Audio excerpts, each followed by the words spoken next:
Joining us right now, talk crypto and so much more. Anthony Scaramucci, founder and managing partner of Skybridge Capital. It's great to see you, Anthony. We're looking at Bitcoin sitting just about $82,000 right about now. It's obviously come down a bit. This box breathing exercise has been designed with a long exhale, and I think a lot which will of help improve prior to that had been on stimulation that of would your vagus come about. nerve, Now there's which will all sorts of help debate get you about into how a it's really going to work and whether the government and taxpayers are going to ultimately be buying Bitcoin. What do you think? Digest.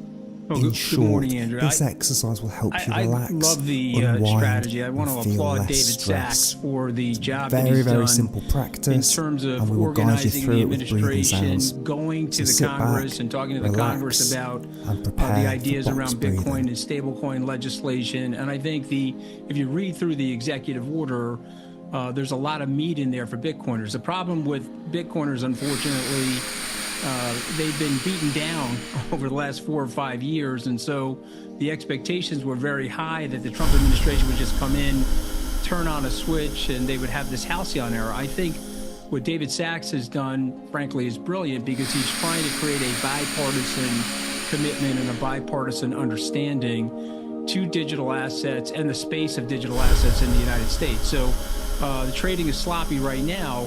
But I think if you look forward over the next 3 to 6 months, you'll see a lot more institutional buying.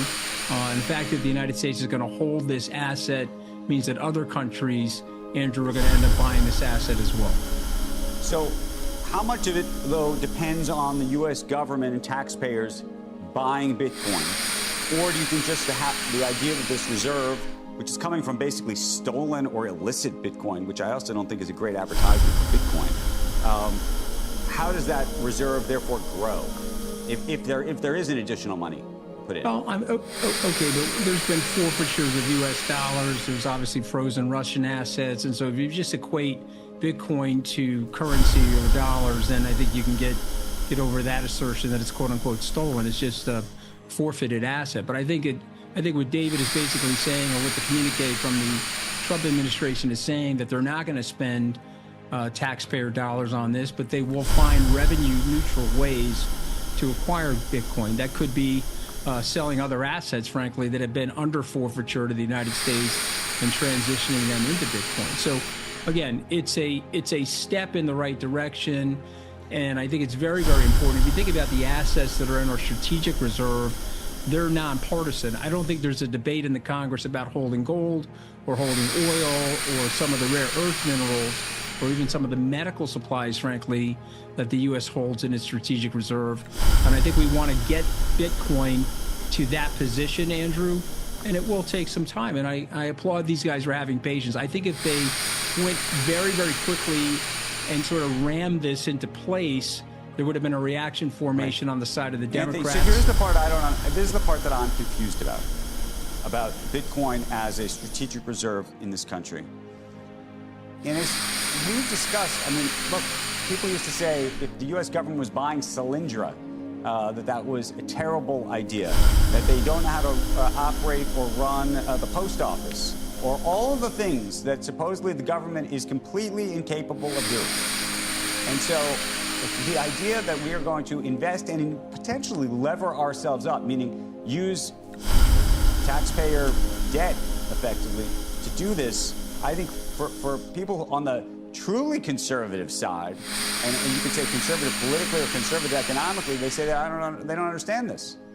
Okay, well, I would encourage them to do a lot more work on it, because if you accept what Michael Saylor is saying, that this is an operating software layer for the future of transactions, and if you believe what I believe, that this is a digital store of value and it's equivalent to digital gold, and when you go into the future 10 or 15 years from now, I do think the United States is going to want to have this as a reserve asset in order to maintain the stability of the dollar and the supremacy of the dollar. And so I think concomitant to that is the stablecoin legislation to obviously empower the dollar further. But again, this is not a Solyndra, Anthony, it's not a company. Think if the government was totally... No, I thought you were on my side on this one, Joe, right? No, you're gonna hear me on your side. Think if the government was totally all in on 2 or 3% like governments that are totally at risk of the devaluation and we've seen what the Fed is capable of and what we're capable of in terms of spending. You would almost think that there's more risk in being stuck in fixed income, long duration assets. You'd almost want Bitcoin to offset the risk which is in those things, I think, wouldn't you? Yeah, I think again, what Andrew's saying, I think, is more company and venture capital related. That's a question for another day related to a sovereign wealth fund and should the U.S. be in that business. But this is, again, if you think that this is a reserve asset and this is going to be digital gold, I think Joe believes that. I certainly believe that. And I've been a Bitcoin holder for just over 5 years. This is something I would want the country to own to defend itself and to defend the currency. And I think guys like David Sachs, of course, understand that. I think they've done a great job of convincing President Trump of that. And what I would suggest to Democrats is that they get on board. Just because the Trump administration, this is a big danger now in our society. If the Trump administration has good ideas, let's call balls and strikes and say that they're good ideas. I think these guys make a mistake. If the president was right on the border, you reverse everything on the border and you cause a disaster on the border. Let's not do that here. Let's make this bipartisan.